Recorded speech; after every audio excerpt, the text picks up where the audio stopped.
All right, we are ready to start with verse 3. So we understood what the quotation from Malachi said, right? Behold, I will send my messenger before you who will prepare your way. Okay. Now, Mark switches suddenly to Isaiah chapter 40, verse 3, which says, let's read, Phone boontos ente eremo, itoimazate tenodon kuriou, eutheias poiete tas tribus autu. Okay, let's go slowly. There's the first piece, phone boontos ente eremo. Phone, very easy word, means voice. Think about all the words in English that starts with that root. Think about the phone, which is a device that transmits your voice, right? So phone means a voice. Now you have this verbal form, which is a participle, okay? In the genitive case, this ending, ntos, indicates genitive, so indicates of whom the voice is. Is the voice of somebody, but ontos, calling, crying out, okay? Calling a very loud voice. It's from the verb boao, okay? A voice or a voice. So when there's no article, then we can interpolate an indefinite article. So a voice of somebody calling where? En te eremo.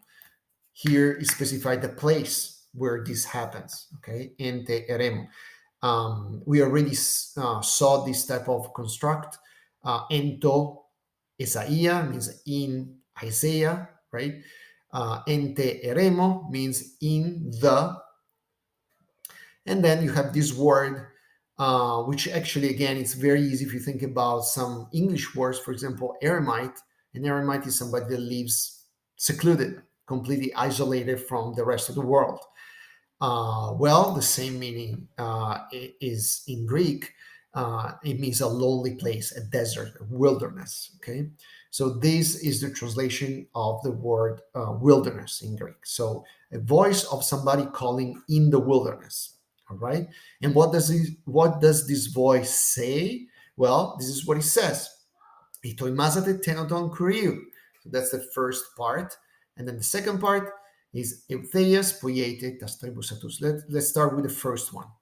So the construction of these two pieces is very similar. There's a verb, etoimazate here, and poiete here. These are the two verbs, are two imperative. So these are two commands. So the voice is commanding something to people. Okay, so it's a second person plural. This verb etoimazate means prepare. You guys prepare. You better prepare. Poiete comes from the word poieo, one of the most common verbs in Greek. It means to make. So this is to prepare, and this is to make. Okay, so you guys prepare. You guys better make. Etoimazate is basically a synonym of kataskewaza. Okay, kataskewaza, we saw it means make ready, prepare something. Etoimazate, same meaning, prepare. All right. So there's a connection between these two verbs. Malachi uses this verb. Well, Mark translation of Malachi uses this verb, kataskewazo, and Mark's translation of Isaiah use this other verb, etoimazate, but the meaning is exactly the same. Prepare. Prepare what? The same thing. Ten hodon su. Here was your way, and this is ten hodon kuriou. The way of whom? Kuriou. Okay, well, the genitive is here. We know it. Now, what does curious means? Curious means Lord. The Lord is God. Okay, the Lord. Think about if you go to Mass, you probably heard the expression Kyrie eleison, right? Lord have mercy, Lord have mercy. That's Greek. Okay, so the verb curious means Lord. So this means prepare the way of the Lord. And then the second part and the last part of the verse is the construct is very similar. It says make, poiete, you guys make what? Uh, so we need to find an object. Tas tribus, this is the object, okay? But there's a difference with ten hodon. Here's the objects end with an N, okay?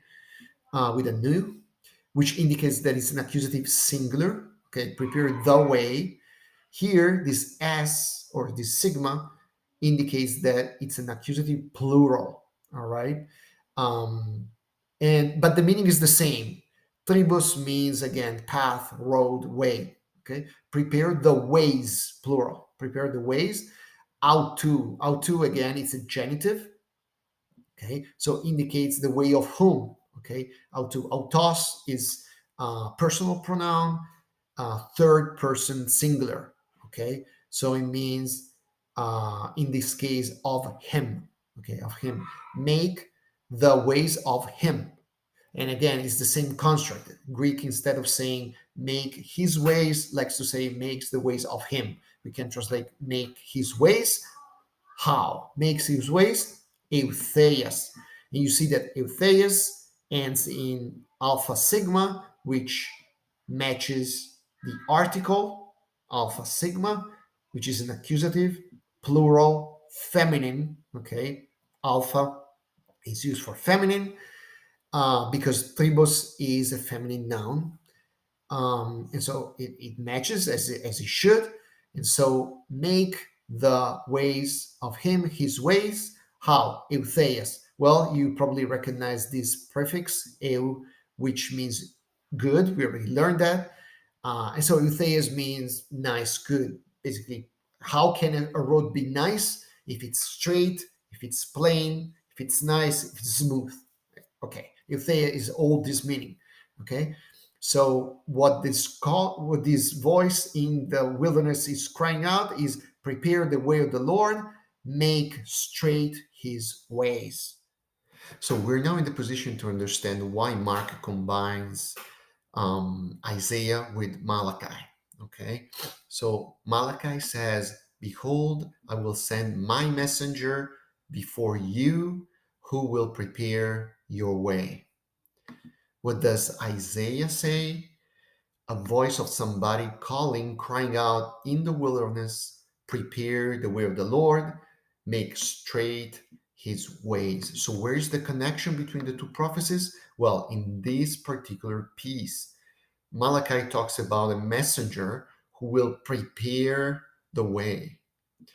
And Isaiah talks about somebody calling and saying, please prepare the way of the Lord. So prepare the way, prepare the word. That's the connection you see here. Kataskewasi ten hodon, etoimazate ten hodon. Now, if you just look at the Greek, well, you would say, yes, they kind of sound similar. The concept is similar, but really, are they really talking about the same thing? How can you get to that conclusion, right? Well, if you take a look at the Hebrew original of the Old Testament, or the Hebrew of Malachi 3:1 and Isaiah 43, you're going to discover something very interesting. Actually, this expression, prepare the way, which Mark uh, translates first with the verb kataskewazo and then with the verb etoimazo, are actually the same expression with the same exact verb and the same exact noun. Prepare the way is the verb to prepare in Hebrew, both in Malachi and both in Isaiah, is rendered by the verb pana, all right, that we already discussed before. Is this verb that means turn and look after, take care of, and so on. So it's pana derek, take care of the way. In both prophecies of Malachi and Isaiah, this expression combined of the word pana with the term derek, way, appear at the same time. So if you just look at the Hebrew Bible, you see the connection there. It's just the same expression. They're all both talking about preparing the way. Okay, preparing the way. That's not a common expression. Okay, it appears only in Isaiah and Malachi. And so you see here the thought process of Mark. Okay, Mark puts these two quotations and he combines them together at the very beginning of the gospel, because he's trying to tell us that he unlocked something very important. He went there, he studied the Hebrew Bible, not the Septuagint, not the translation. He studied the Hebrew Bible, and he discovered a hidden connection between a prophecy made by Isaiah in the book of Isaiah, chapter 40, and a prophecy made by Malachi in the third chapter of Malachi. And he's like, oh my goodness, I recognize this. They're talking about the same thing. They're both talking about the idea of preparing the way for the Lord to come. And so, really, it's a discovery of Mark. There's a lot of thought process involved here. There's a lot of research by Mark here. We can really imagine that Mark spent a lot of time really reading the Hebrew Bible and trying to figure out if there were prophecies in there that would explain what Peter was talking about. Because remember, Mark was the interpreter of Peter. All right. So we can imagine Mark trying to um, go over the Hebrew Bible, try to find passages that would explain what Peter was talking about when Peter was talking about the story of, very likely, the story of his brother Andrew coming to him and telling him, we found the Messiah, we found the Messiah. Andrew being a disciple of John the Baptist. Well, all these things probably were in Mark's mind, and probably he may have thought, if all these things that Peter is telling us are true, we should find something. It's impossible that all these things were not prophesied in the Old Testament.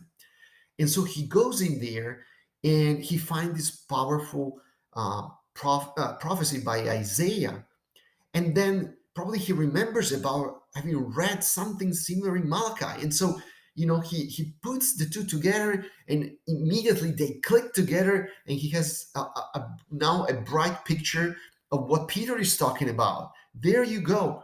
He puts together the two pieces of the puzzle, Isaiah 43, Malachi 3:1. They click together, and together they explain exactly what Peter is telling. He's also the story that Peter is telling about John the Baptist and about the coming of Jesus. Okay. And so we can even just imagine the excitement of Mark when he discovers something like that inside the Hebrew Bible. And he's like, I want to present this at the beginning of my gospel, because finally Mark realizes that that is the arche to evangelium. That's really is the beginning of the good news. The good news does not begin with the appearance of Jesus or the appearance of John the Baptist announcing the coming of Jesus. No, the good news, the arcade, really the origin, where that whole thing originated from, it goes back in time, hundreds of years before, with the prophet Isaiah, that is already hundreds of years before the coming of Jesus and the coming of John the Baptist, prophesying about that event. And then he sees Malachi basically saying the same thing and elaborating on Isaiah's prophecy. And he's like, boom, this is it. This is it. I need to combine them because I need to show my readers that both Isaiah and Malachi are talking about the same thing. And I want to combine the two quotations to show how easy it is to interpret them once you realize what they're talking about and how connected they are. And if you put one after the other, you don't even realize that they're coming from two different passages. They sound like the same thing because they're talking about the same thing. They're both saying, uh, take care, prepare the way of the Lord. All right. So we have the prophecy of Isaiah, which is the second one, which is the verse number 3. Isaiah has this kind of vision. Okay, he seems to see or hear, okay, a voice of somebody crying out, prepare the way of the Lord. Okay, kind of out of nowhere. If you go back and read chapter 40 of Isaiah, this prophecy seems to just pop out of nowhere. And this is what usually happens in prophecies in the Old Testament, right? There's a narrative, there's a story that is going on, and then all of a sudden the story stops, and there's a passage that doesn't seem to be related to the story itself, just pops out of nowhere.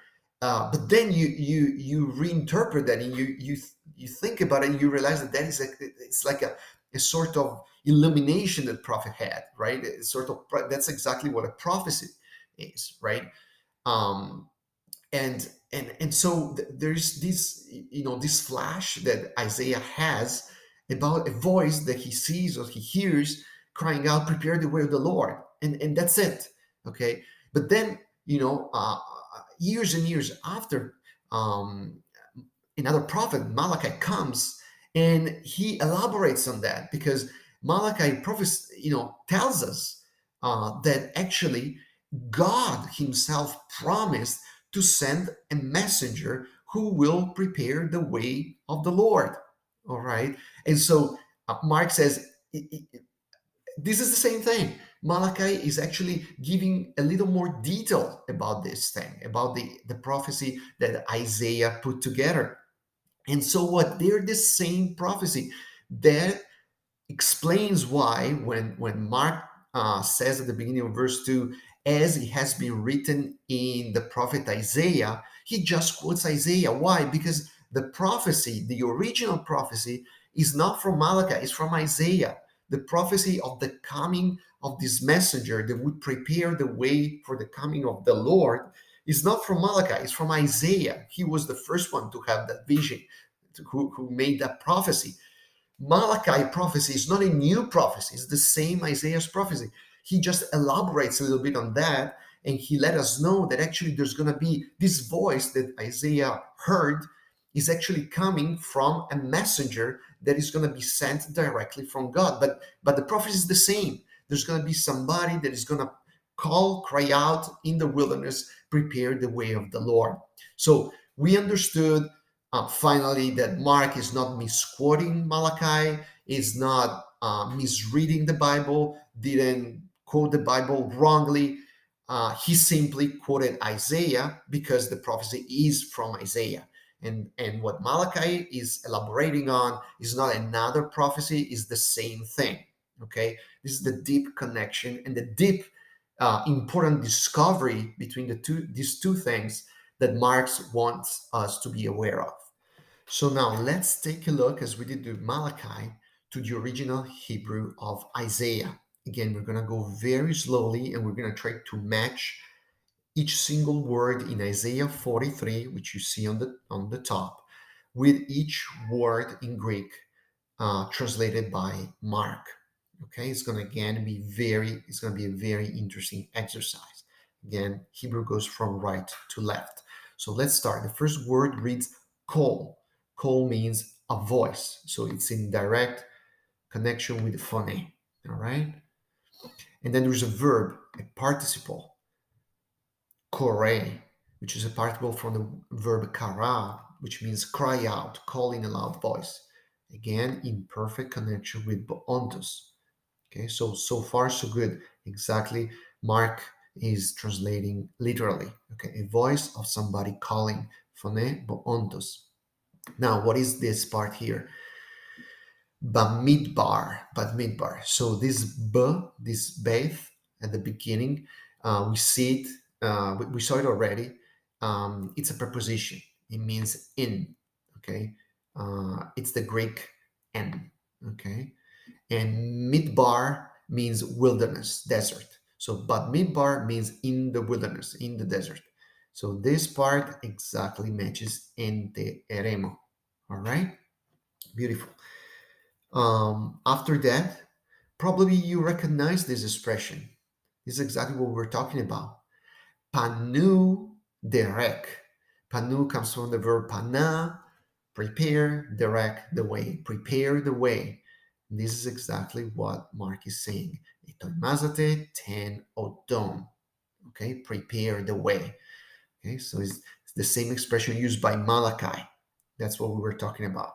This is the piece that connects clearly Malachi to Isaiah. Here we come to the very important part. Prepare the way, panu derek. What is this? Probably some of you already know. This is the sacred tetragrammaton, the four sacred letter of the name of God. Okay, so the God of the Israelites has a proper name, okay, which is Yod, Hey, Wav, Hey. Okay, these four Hebrew letters make up the sacred name of God. Usually it's transliterated in Yahweh.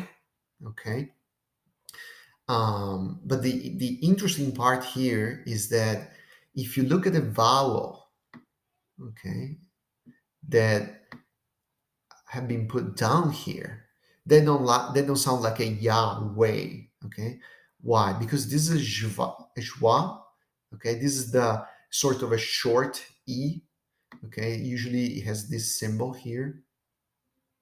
Looks like a 9. Okay, it's an inverted e. It's like a short e. It's like a type of sound. And this is a long A sound. Okay, it's a long A sound. But we pronounce this as Yahweh. That doesn't match. Okay, so the trick here is that, as you probably know, the sacred tetragrammaton uh, was so sacred that the Jews supposedly were not even allowed to pronounce this name. All right. So when they were reading scriptures and we get to a passage like this, and the proper name of God was written there in the scroll, they were not allowed to say Yahweh, okay, because it was too sacred to even pronounce it. So to remind the reader that they didn't have to pronounce Yahweh, but they needed to substitute with something that reminded about God, they would put these two vowels, which are actually the vowel of another word that is usually a title for God, which is Adonai. Okay, Adonai. Adonai means Lord. Okay, it means Lord. It's used everywhere in the Bible. It identify God with the title of Lord. Okay, there's a distinction between Adonai and Yahweh. Adonai is the general title, means Lord. Yahweh is the proper name of God. Okay, not many Christian know nowadays that God has a name, like me and you, a proper name. Okay, and that name is Yahweh. But it was so sacred that the Jews were not even allowed to pronounce it. If you go and check, for example, the Dead Sea Scrolls, right, where the basically all the Hebrew Old Testament was found, you will see and check the manuscripts and the fragments, the scrolls that were discovered there. You will see in many cases that wherever the tetragrammaton was supposed to be, there's a space. Okay, it's blank because it would be filled in probably later on, right? So it was so sacred that they wouldn't even write it; they would leave a space there. So to make people realize and remember, please do not read this as Yahweh because that would be blasphemy. Just substitute that word with the general title of God, which is Adonai. Okay, that's why they're putting these vowels, which are the vowels that you find in the word Adonai, to remind the reader to say Adonai instead of Yahweh. Now, that practice became so common that whenever the scriptures, Hebrew scripture, were translated in Greek, every time the proper name of God, Yahweh, would come up, it would not be transliterated in Greek, but it was just translated as if Adonai was written there. So the proper name of God became in Greek just Lord. But Lord is not the name of God. It's not the proper name of God. It's just a title. That's why in the Greek Bible, okay, and subsequently in the Christian Bible, the proper name of God, Yahweh, completely disappeared, right? There's no mention of Yahweh in the New Testament, okay? Everything is the Lord, the Lord, the Lord, which in Greek we know Adonai in Hebrew, in Greek is curious. Okay, we already talked about that. So in Greek, when you see the word curious, it's very likely the translation of Adonai in Hebrew, but Adonai is just a substitute for the sacred name of God, Yahweh. All right. So here we have an immediate connection that if we had any, even the slightest doubt that this curious, okay, this curio of the Lord will refer to maybe somebody else, not to God, maybe to some very important prince or king, prepare the way for this, for his majesty, because it's going to come the king of Babylon, whatever. No, no, no, no. Isaiah is not talking about a king. He's talking about Yahweh. Okay, he's talking about God Himself. Okay, so here's we have the proof. This curio is not an important person. It's not. It's not a human being. It's God Himself. So the prophecy of Isaiah is of somebody calling, prepare the way of God, of Yahweh. In Greek becomes curious, Adonai. In Hebrew. This is a very important point. Okay, so here we have a demonstration, mathematical demonstration, that what Isaiah is talking about is that this way that this messenger is crying out to people to prepare, right, is for God Himself to appear and manifest Himself within His people. Okay, it's God coming down from heaven and dwelling on earth. Okay, and make Himself visible to man. All right, and then the second part confirms that. Okay, we have this part, which is Yasharu. Yasharu again, it's a complete synonym of Panu. Yasharu is like prepare, but like make straight, make flat, make even. Okay, so it's in direct connection with this poiete eutheas, make straight, make flat, make good, make nice. And then here in Hebrew we have something that Mark doesn't repeat. Ba'araba. Ba'araba, again, you find the preposition in. Araba, again, is a synonym of midbar, which is the wilderness, the desert. So again, make straight in the desert. Mark doesn't repeat in the desert, doesn't think it's necessary. What? And you have it here, Mesilah, Mesilah, okay, which is a synonym of derek. Okay, Mesilah, it's even more than derek. It's a highway. Okay, make straight and highway. So the idea is that the desert is a rough place. There's rocks, there's sand. It's dry. It's rough. You cannot find a straight way. You always have to go around the mountains and across the mountains and up and down. And it's a very rough path. So the idea is that in this hostile environment, which is the desert, just break through a highway so that the Lord can just come. It's of course a metaphor, right? But that's the idea. And the last part is, so this highway is in direct connection with tas tribus, okay, the ways. And Mark says of him. Well, what does the Hebrew says? La is a preposition that means for. And here you have Elohinu. Okay, Elohinu. What does Elohinu mean? Well, this new ending means our. Okay, it's first person plural. It's a possessive adjective. We've already seen that in Hebrew, when you want to attach a possessive adjective to a noun, you change the ending of that noun. So this new tells us that this means our what? Elohim. Elohim means God. Okay, so make straight a highway for God. Okay, so this Elohim for our God. So Elohim, it's in direct connection with Yahweh, Adonai. So it's God. Okay, Yahweh, proper name of God. Elohim. Elohim means God in Hebrew. Quick note here: Elohim is a plural name in Hebrew. The ending im usually indicates a plural. Think about seraphim, cherubim, right? It's a these are the angels, right? Seraphim, cherubim. It's a plural name. Okay, so whenever you hear a word ending in im in Hebrew, it's probably a plural form. Well, guess what? Elohim is a plural name. Literally means gods, but it's a very interesting construct in the Hebrew Bible. Okay, the God of the Israelites, the only true God, is addressed so many times with this term gods, plural.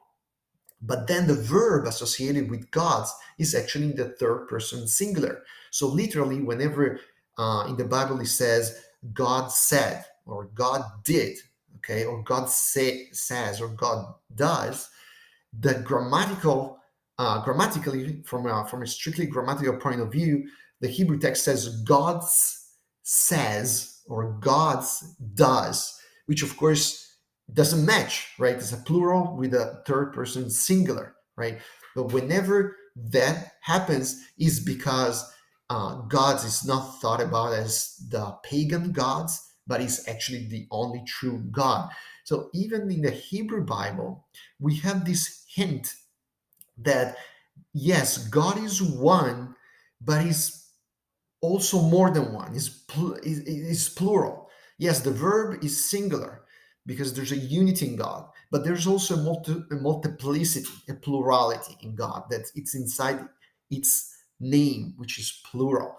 This Christian think that this is, a hint in the Old Testament to the idea, the Trinitarian idea of God being one, but at the same time being plural. I would like you to notice something interesting more about how the Hebrew verse from Isaiah is structured. All right. So there is the introduction which says a voice of somebody calling. Okay. And then there is an obvious symmetry in the verse. All right. There is the place in the wilderness. Okay. Then there is the verb prepare. And then there is the object. What? The way. Of whom? God. Okay, so this is Yahweh, this is God. Okay, the proper name of God, right? And then here there's a stop, and then basically the same concept is repeated with different words, but it's exactly the same thing. There's a verb, make straight, in the desert, so there's a place, okay, and then the object, a highway for God, okay, for our God, okay. So you see how the verse is structured with a complete symmetry, okay. The verb prepare with the verb make straight, the place in the desert with in the wilderness, the object, the way, the highway, the proper name of God, and God himself, okay. So what is this telling us?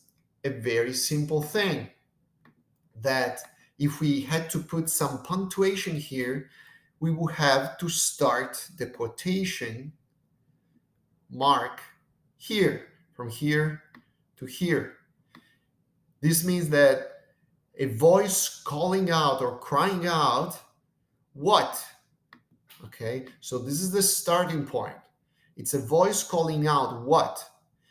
Prepare the way of Yahweh in the desert, make straight in the wilderness the path of our God. So the whole thing here is about this in the wilderness. So from the Hebrew, we understand clearly that there cannot be any other interpretation. In the wilderness is not part of the introductory expression. It's not a voice calling in the desert, quotation. No, it's a voice calling, saying, quotation, in the desert prepare the way of Yahweh. Okay. Um, so this in the desert, it's within what the voice is saying. Okay, it's not saying that the voice is heard in the desert. Is that we need to prepare a way of, for God in the desert. why do we interpret it this way? Because it's obvious from the context, because it then repeats it again. Make straight the path of make straight a highway for our God in the desert. So the point is that that road needs to be constructed, needs to be built in the desert. It's a metaphor, right? We already talked about it. But it's very interesting because in the Greek translation, the punctuation is different. You see, it says a voice of somebody calling in the desert, comma, and here is where the quotations start. Prepare the way of the Lord, right? So this in the desert is not part of the quotation, it's sticking out, okay? Now, this is not exactly correct, okay? This is not exactly correct. Not a lot of people know about this, okay? But this punctuation that was put in the Greek Gospel of Mark is not from Mark, okay? We already saw that. If we look at the manuscripts, okay, at that time people would write without any punctuation, okay? It was just a continuous sequence of letters, okay? There were not even spaces between words, okay, let alone punctuation. All right. So Mark didn't make any mistake. Okay. Mark just literally translated Isaiah correctly. Is much later the punctuation was introduced. It's a very recent thing. Okay. It's not something you find in the manuscripts. It's something that scholars came up very recently. All right. This type of punctuation that you will find everywhere is wrong. It's not correct. It's not. It does not reproduce exactly what the Hebrew text is saying. All right. Just to. It doesn't change much, but it's something to be aware of. So it's not a voice of somebody in the desert. It's a voice of somebody calling, "Prepare in the desert the way of the Lord." That would be the correct punctuation. Okay. So the correct punctuation of this would be to put a comma here, okay, and put a capital epsilon there, because this is where the quotation starts, okay, and this is not capitalized, and this comma should not be there. So this is a wrong punctuation from earlier scholars. Now, the meaning of the whole verse doesn't change much. It's basically the same thing, but it's just for sake of accuracy.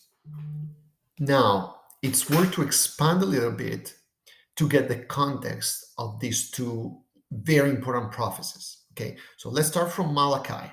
Okay, Malachi 3:1 is actually longer than what Mark just quotes. Mark just quotes the very first sentence in Malachi 3:1, but Malachi 3:1 is actually made up of different sentences. So let's at least read the whole prophecy. Okay, that is going to give us much more information to be able to completely understand what Mark is trying to tell us here. All right, so let's read from the New International Version translation of the Bible.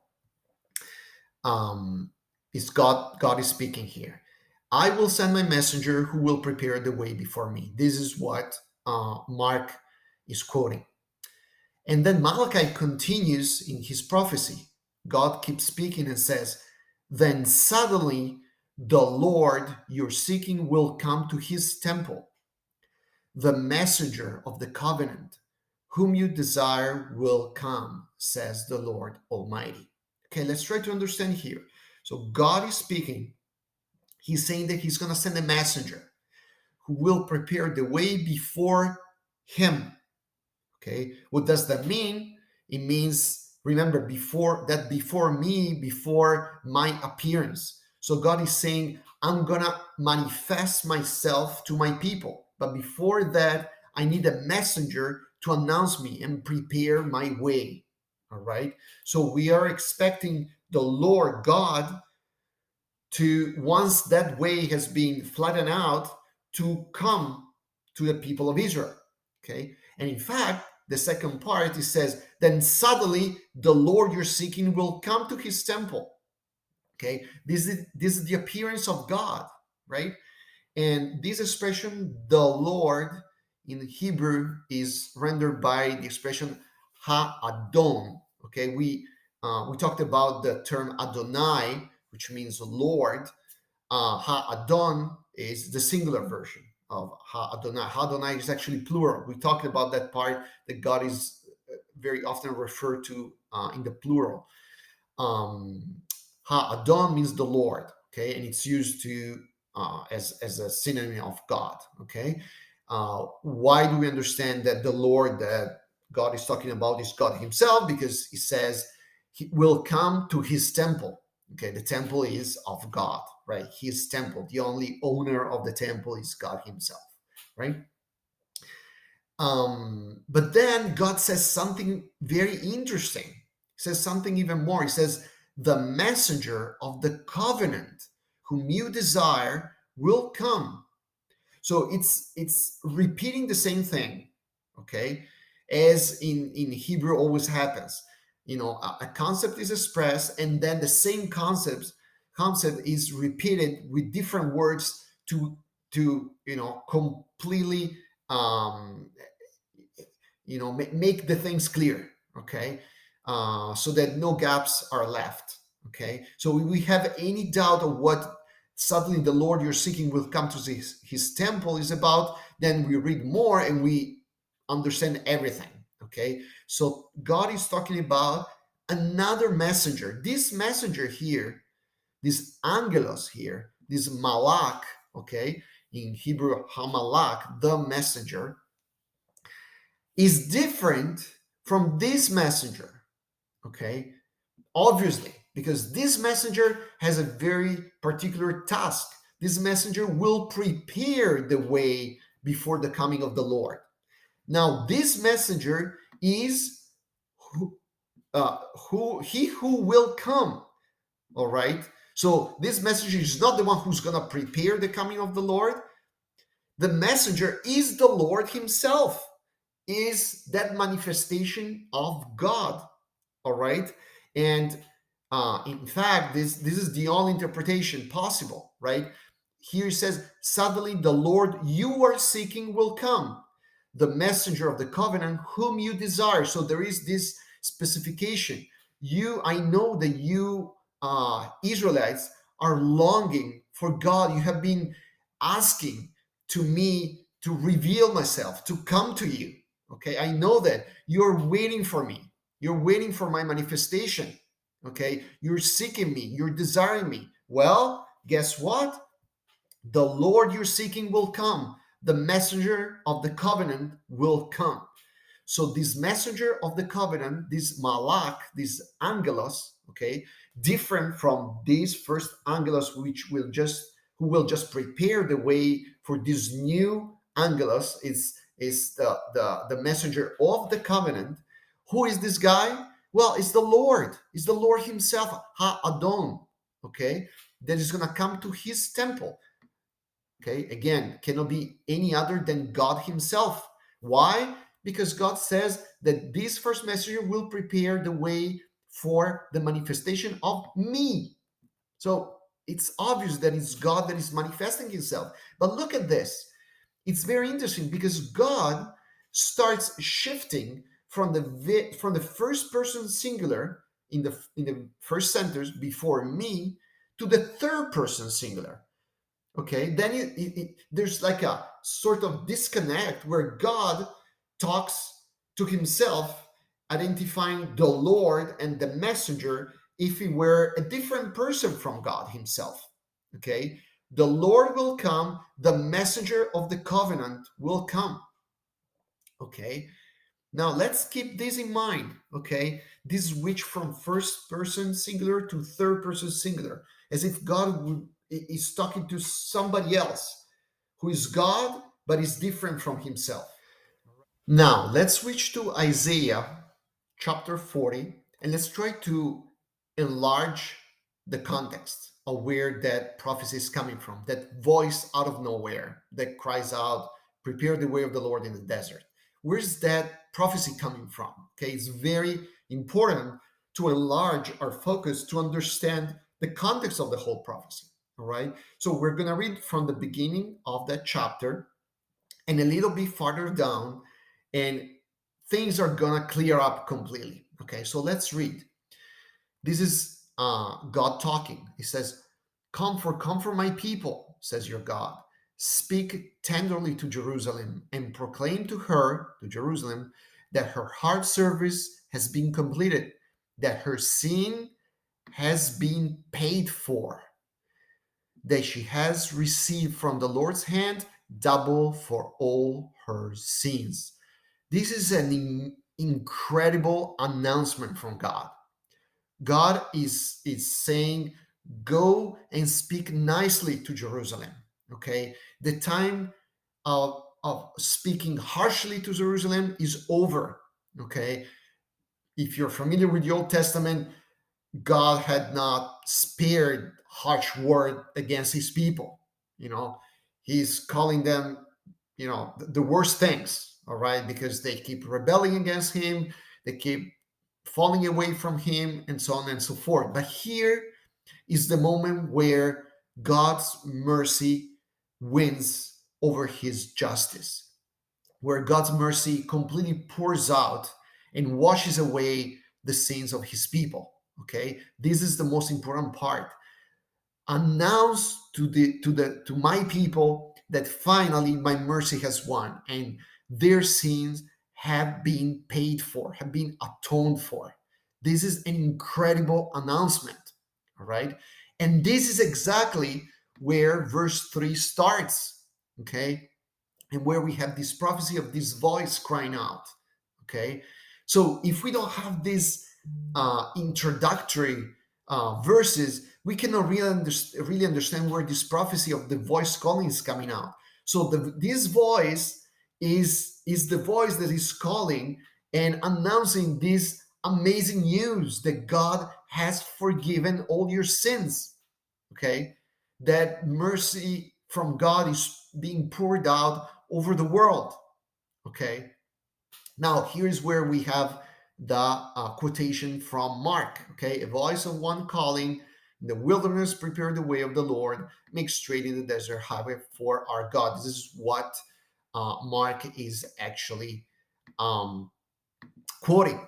All right, now let's keep reading because it gets even more interesting. Okay, every valley shall be raised up, every mountain and hill made low, the rough ground shall become level, the rock places a plain. All right, so it keeps on talking about that idea, that metaphor of making the rough ground of the desert completely level so that God can come in all his glory. He keeps going, and the glory of the Lord Yahweh will be revealed, and all people will see it together. For the mouth of the Lord has spoken, a voice says, cry out. Okay, and he said, what shall I cry? Well, this is the announcement. Okay, this is very important. Let's read what this voice is supposed to cry out. All people are like grass, and all their faithfulness is like the flowers of the field. The grass withers and the flowers fall because the breath of the Lord blows on them. Surely the people are grass. The grass withers and the flowers fall, but the word of our God endures forever. He's just saying, we're all mortals, okay? We're all gonna die, okay? But then here's the good news. This is not good news. We're all gonna die. That doesn't sound like good news. Well, this is the good news. Isaiah 40, verse 9. Pay strict attention to what this voice is supposed to cry out. You who bring good news to Zion, go up on a high mountain. You who bring good news to Jerusalem, lift up your voice with a shout. Lift it up. Do not be afraid. Say to the town of Judah, here is your God. All right. This is the most important thing of all. Isaiah 49 is just a couple of verses after the quotation of Mark. Okay, here it is. Did you notice anything here? Look at this. Good news. Good news. You see this? Evangelion, Evangelion. All right, this is the good news. This is the Evangelion that Mark is talking about. All right, you who bring good news. All right. Um, the Septuagint translates this bring good news with the verb evangelizo. Okay, so this is where Mark is kind of inventing the word evangelion. All right, the word evangelion was not invented by Mark, but it's very rare word. Okay, it's almost never used in the Old Testament, in the Septuagint translation of the Old Testament. um, the feminine is used, evangelia, a lot of time to talk about good news. Okay, the word evangelion is almost never used. Okay, but Mark kind of make up this word. Okay, so this in Isaiah 40, that's the announcement of the gospel, of the evangelion, of the good news. Okay, so now we see that all these pieces come together when Mark in verse 1 of his gospel says arche tu evangelion, the origin of the good news. He's thinking about Isaiah 40. Okay, that's the beginning of the good news. Okay, it's already in that prophecy from Isaiah in the Old Testament. Okay, and we see here in Isaiah 49. Mark quotes Isaiah 43, but if you read a little bit more down there, you found it. Your evangelion, your good news, your gospel is right there. The origin of the gospel intended in as good news is right there in Isaiah chapter 40, verse 9. So now we are in the position of completely understanding what Mark is talking about here in verse 2 and 3, and the reason why he quotes what he quotes and why he quotes the way he quotes. Remember that question that we left unanswered. Why is Mark changing that mu, okay, before me into a su before you, okay? And then to make it clear, he says, "Who will this messenger will prepare the way of you." Okay, so he changes from the first to the second person singular. Well, this is exactly what happens also in Malachi somehow. Remember, in Malachi, God starts speaking in first person, and then he moves to the third person as if he was speaking to somebody else. Well, Mark understands all this as follows. Okay, first of all, the parallelism between Malachi and Isaiah bring us to one and only one conclusion. Okay, if in Mark's mind the two prophecies talk about the same thing, and the connection between the two is exactly the expression "prepare the way." Okay, kataskewase ten hodon su and etuimazate ten hodon kuriu. If those two things mean the same thing, well, guess what? We need to conclude that this kuriu is the same thing as this su. Okay, so the way of the Lord. Remember, this kuriu in Isaiah was Yahweh. Okay, so unmistakably is God Himself, Yahweh. Okay, the proper name of God. So this su needs to be the same thing, needs to be God. All right, that's an obvious conclusion. Ten hodon su, ten hodon kuriu. Okay, the way of you is the way of God or Yahweh. So this you needs to be Yahweh. Okay, so let's go back and let's read again the first part. Okay, behold, I will send my messenger before you. So Yahweh is saying, God is saying that he's going to send his messenger before you, Yahweh, who will prepare the way of you. Is Yahweh talking to himself and talking to a you. as if there were two Yahweh here, two gods. Okay. Now, why in the world would Mark change that first person in second person to make God speak to himself as if there's a duplicate there? Well, the answer is obvious. Okay, the answer is obvious. In Mark's mind, what he's crying out, okay, explicitly telling us, look, what I'm trying to tell you here is that God has been speaking to the God the Father has been speaking to God the Son. Okay, when God says, I'm gonna prepare the way of you, is God the Father speaking to God the Son. Is the same God, but in two different persons.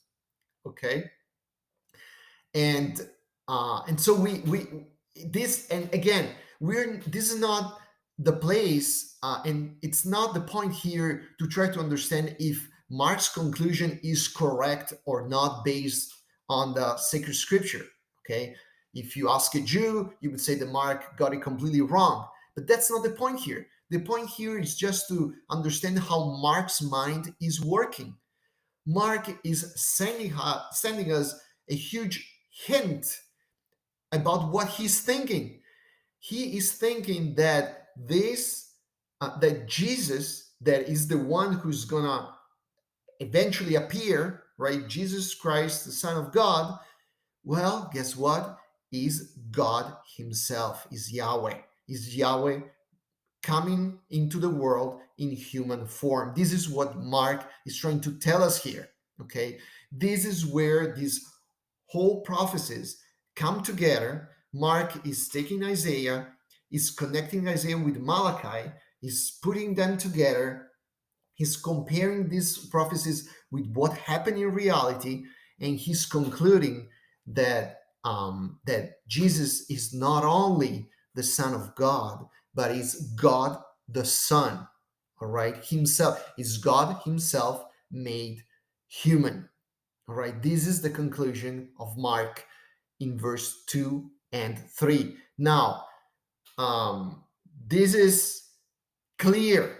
This is a clear conclusion. There cannot be any other conclusion from reading verse 2 and 3 from Mark. So, verse 1 of Mark states that Jesus is the Son of God. Verse 2 and 3, the obvious conclusion of reading that is that God is not only the Son of God, but is God Himself, is the second person of the Trinity, is God the Son, because Mark has God the Father speaking directly to God the Son, telling him, I will send my messenger to prepare the way for you. But we know that that you needs to be God Himself. So this messenger we're going to discover in verse 4 next time. This messenger that God is sending is identified by Mark in John the Baptist, that is going to open the way to the coming of Jesus. And so Jesus, in Mark's mind, identifies as the Lord, as Yahweh coming in human form, and so is God the Son coming to earth, sent by God the Father. All right, this is a huge conclusion. It's right there, and it's right there to disprove any argument from modern scholars that try to pass the message that the synoptic gospels, especially the synoptic evangelists, Matthew, Mark, and Luke, did not consider Jesus to be divine. All right, there's a lot of debate around there among scholars. There's a huge school of scholars, especially atheist scholars, well respected. I'm going to just quote Bart Ehrman. Probably you heard about him. He's one, leading this whole school of thought, which is teaching that this idea that Jesus is divine is something that was made up later on. It was only either discovered or made up in second, third century by other people. The disciples themselves didn't consider Jesus God, and so on and so forth. All these kind of theories. Well, all these theories just shattered down, okay, completely. If you just read the first three verses of the very first gospel that scholars agree was written. Mark doesn't specifically say Jesus was God, as John says at the beginning of his